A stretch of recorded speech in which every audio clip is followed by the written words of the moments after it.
प्यारे बच्चों, आप सभी का फिर से अभिनंदन। आपसे उम्मीद करते हैं कि मेरे साथ साथ आप भी मेहनत कर रहे होंगे। ठीक है, मैं आपको जीएस रिसर्च क्वेश्चन जो देती हूँ उसी क्वेश्चन को आगे बढ़ाते हैं। आइए देखते हैं। पहला आपका जो क्वेश्चन है, चोल वंश 9वीं शताब्दी से 13वीं शताब्दी तक मुख्य रूप से दक्षिण भारत में शासन किया गया था। चोल वंश समृद्धि गंगा घाटी से नहीं बल्कि कावेरी नदी घाटी में उत्पन्न हुआ था। इस वंश के सबसे शक्तिशाली शासक राजराज प्रथम, राजेंद्र प्रथम, कुलोत्तुंग प्रथम थे। ठीक है, तो आपको हम बता दें कि चोल वंश के संस्थापक कौन थे। यहाँ से थोड़ा सा आपको नोट कर लीजिएगा। चोल वंश के संस्थापक थे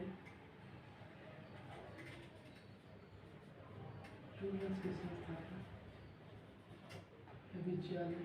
ठीक है, आप लिख भी लीजिएगा और ध्यान भी दीजिए, विजयालय। ठीक है,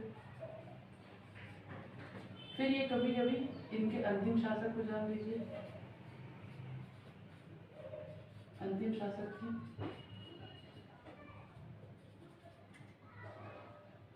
राजेंद्र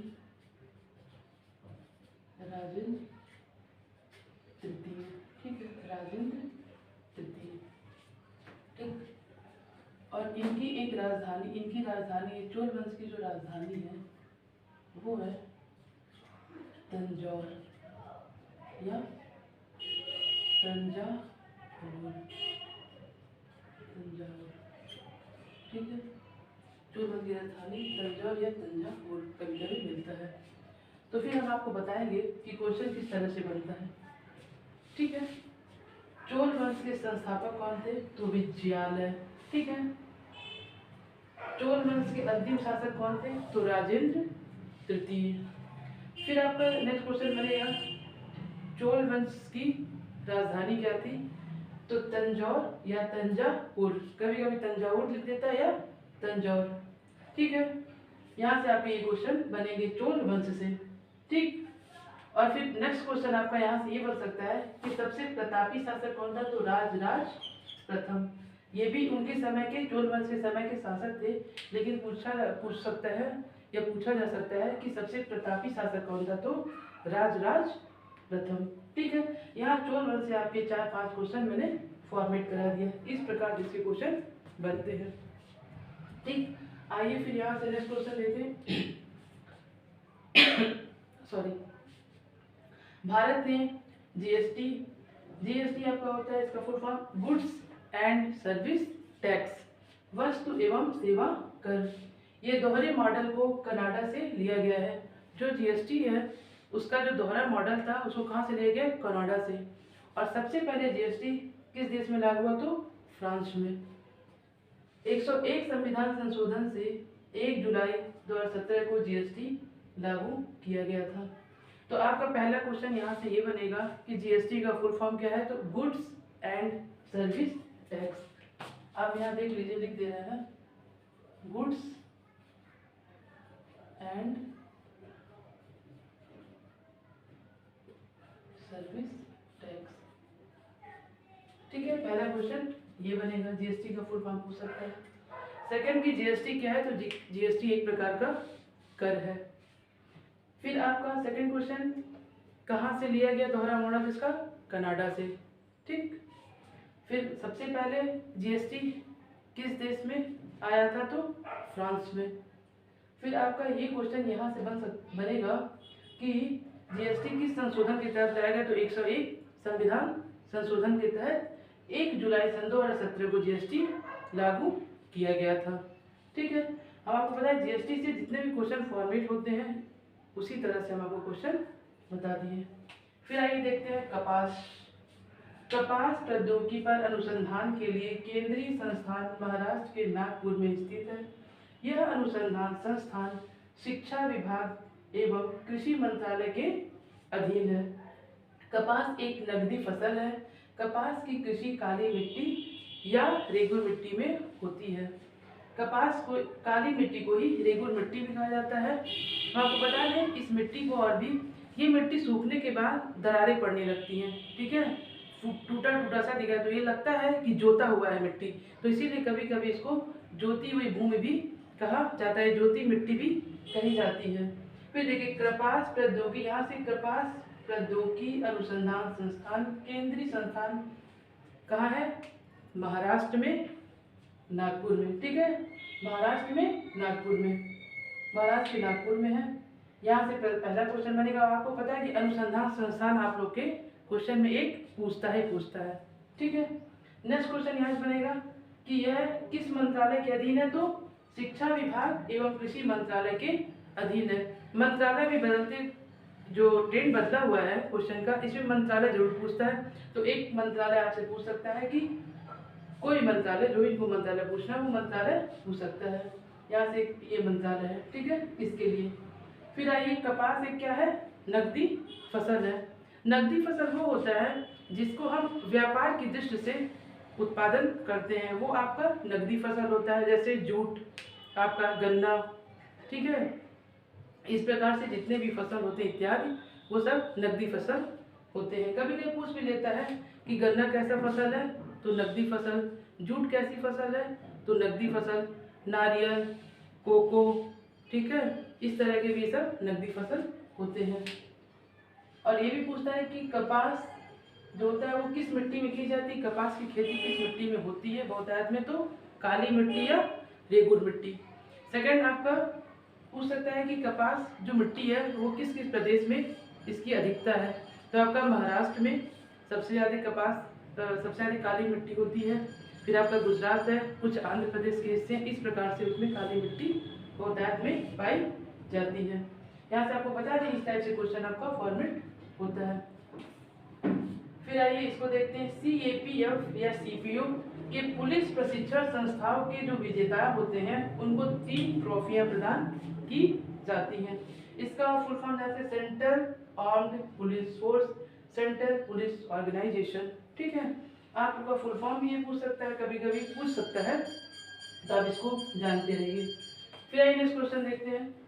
भारत छोड़ो आंदोलन, ठीक है, यह आंदोलन 9 अगस्त सन 1942, आप डेट देख लीजिए, डेट पूछ लेता है ऑप्शन में, कभी कभी डेट भी 9 अगस्त 1942। आपको बता दें भारत छोड़ो आंदोलन 9 अगस्त 1942 झारखंड में चूनाराम महतो के नेतृत्व में लड़ा गया था। भारत छोड़ो आंदोलन 9 अगस्त 1942 को बंबई के ग्वालियर टैंक मैदान में शुरू हुआ था। यह आंदोलन, यहाँ से आपका फिर क्वेश्चन बनेगा कि पहला तो भारत छोड़ो आंदोलन कब शुरू हुआ, तो 9 अगस्त। इसका सन अगर पूछेगा ऑप्शन में तो 1942, इसको याद रखिएगा।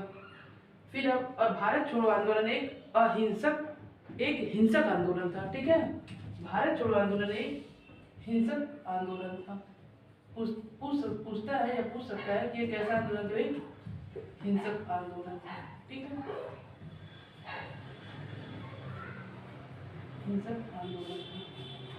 लेकिन आपके प्रश्न में पूछा हुआ है या कहीं से भी किसी भी देश के किसी भी प्रदेश के बारे में पूछ सकता है कि भारत छोड़ो आंदोलन झारखंड में किसके नेतृत्व में चला था, तो चूनाराम महतो के नेतृत्व में लड़ा गया था।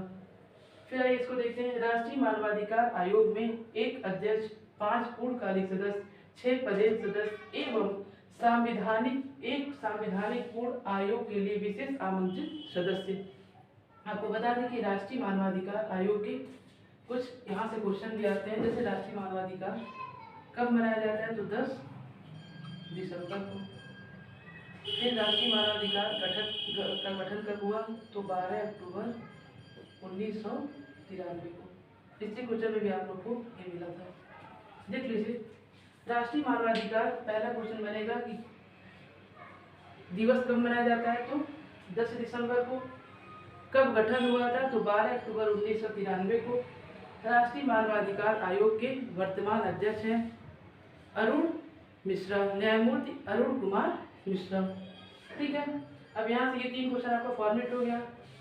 फिर नेक्स्ट क्वेश्चन बनेगा इससे कि राष्ट्रीय मानवाधिकार आयोग का मुख्यालय कहाँ है, तो न्यू दिल्ली, ठीक है, यहाँ पर नोट कर लिया करिएगा जो हम दिखाते हैं। न्यू दिल्ली, ठीक है, न्यू दिल्ली। फिर आइए देखिए, राष्ट्रीय मानवाधिकार का कार्यकाल कितना होता है, तो 3 वर्ष 70 वर्ष, ठीक है, 3 वर्ष 70 वर्ष। ये 3 वर्ष 70 वर्ष कैसे होता है, जब इनका कार्यकाल अगर 70 वर्ष से पहले इनका 3 वर्ष पूरा हो जाता है तो इनका कार्यकाल समाप्त हो जाता है। यदि 3 साल पूरा नहीं हुआ तो भी अगर इनका आयु 70 वर्ष हो जाता है तो भी उनका कार्यकाल समाप्त हो जाता है, ठीक है। इस तरह से क्वेश्चन आपको बता दिए कितने क्वेश्चन बनेंगे राष्ट्रीय मानवाधिकार से और क्वेश्चन का फॉर्मेट कैसे होगा। फिर आपका एक देख लीजिए यहाँ पे एक क्वेश्चन और, एक अध्यक्ष, 5 पूर्णकालिक सदस्य, 6 पदेन सदस्य। ये हो गए आपके 5 और एक 6 और 6 12 और एक जो आपके आमंत्रित सदस्य हैं उनको लेके कितने हो गए 13। तो ये होता है कितने सदस्य हैं इनके पूरे, तो 13, ठीक, याद रखिएगा। और राष्ट्रीय मानवाधिकार आयोग के कितने सदस्य हैं, तो पूरे 13। फिर आइए नेक्स्ट क्वेश्चन पे देखते हैं, स्पैम शब्द ईमेल से संबंधित है। वर्तमान में संदेशों के आदान प्रदान के लिए स्पैम का प्रयोग किया जाता है, यह तीव्रतम साधन है। स्पैम को जंक ईमेल या अनसोलिसिटेड बल्क मेल के नाम से भी जाना जाता है। हम आपको बताए हैं कि सिलेबस में कंप्यूटर है और कंप्यूटर से 1-2 क्वेश्चन हमेशा आपको मिलते रहेंगे। तो इसका यहाँ से क्वेश्चन ये बनेगा कि स्पैम शब्द क्या है, तो एक ईमेल है, ठीक है। फिर नेक्स्ट आपका यहाँ से क्वेश्चन बनेगा इसका सेकंड नाम क्या है, इसको और किस नाम से जानते हैं, तो जंक ईमेल या फिर अनसोलिसिटेड बल्क मेल भी इसको कहते हैं। आइए फिर नेक्स्ट क्वेश्चन देखते हैं, अंगूर की खेती को क्या कहते हैं, विटी कल्चर। इस प्रकार से आपके जो खेती होते हैं और उनका नाम क्या होता है, किस इनका कल्चर क्या होता है, उससे क्वेश्चन आते रहते हैं, इसीलिए हम और भी कल्चर को आपको समझा दे रहे हैं। कच्चे रेशम या केसम कीट को क्या कहते हैं, रेशम कीट को सेरीकल्चर, पक्षी पालन को एवीकल्चर, फलों की खेती को फ्रूटिकल्चर, फूलों की खेती को फ्लोरिकल्चर, ठीक है। ये आपके कल्चर है और यहाँ से क्वेश्चन आपको हमेशा मिलेंगे, इसीलिए इस पूरे कल्चर को जितने भी हम लिखवा दिए महत्वपूर्ण उसको आप याद रखिएगा। फिर आइए तो नेक्स्ट देख लेते हैं, शहतूत की खेती को मोरिकल्चर, पशुओं का पालन एनिमल हस्बेंड्री, पशुपालन इसको कहेंगे पशुपालन, मधुमक्खी एपीकल्चर, मछली पालन पीसीकल्चर, मशरूम की खेती फंगीकल्चर, ठीक है। पौधों का उत्पादन आर्बोरिकल्चर, केचुआ पालन वर्मीकल्चर, सब्जियों की खेती ओलेरीकल्चर, ठीक है। और जो केचुआ होता है इसको केचुआ को किसान का मित्र भी कहा जाता है। केचुआ को क्या होता है, किसान का मित्र भी कहा जाता है। कभी पूछता है कि किसान का मित्र, ऑप्शन में आता है केचुआ, जोक, है ना, इस तरह से केचुआ, जोक। मुलस्का में दो ऐसे जंतु दे दिया तो आप क्या लिखेंगे, किसान का मित्र केचुआ है, ये भी जान लीजिए, यहीं पे पूछता है, ठीक है। इस तरह से आपके रिसर्च क्वेश्चन फॉर्मेट करा दिए, किस तरह से क्वेश्चन आते हैं, क्वेश्चन का स्टैंडर्ड क्या होता है और किस प्रकार से क्वेश्चन बन सकते हैं। इस सभी क्वेश्चन पे आप ध्यान दीजिए। बाकी हम आप लोग से फिर कहते हैं कि हम मेहनत कर रहे हैं, आपके साथ आपको भी मेहनत करना होगा। और अब फिर हम आपको मिलते हैं इसी रिसर्च क्वेश्चन के साथ, और मेरा पूरा प्रयास रहेगा कि हम आपको नियमित वीडियो देते रहें ताकि आपका सिलेबस भी कंप्लीट हो जाए और आप अच्छा परफॉर्मेंस एग्ज़ाम में करिए, ठीक है। फिर अब इसी क्वेश्चन के साथ मिलते हैं नेक्स्ट वीडियो में। प्यारे बच्चों, आप सभी का मेरी ओर से धन्यवाद।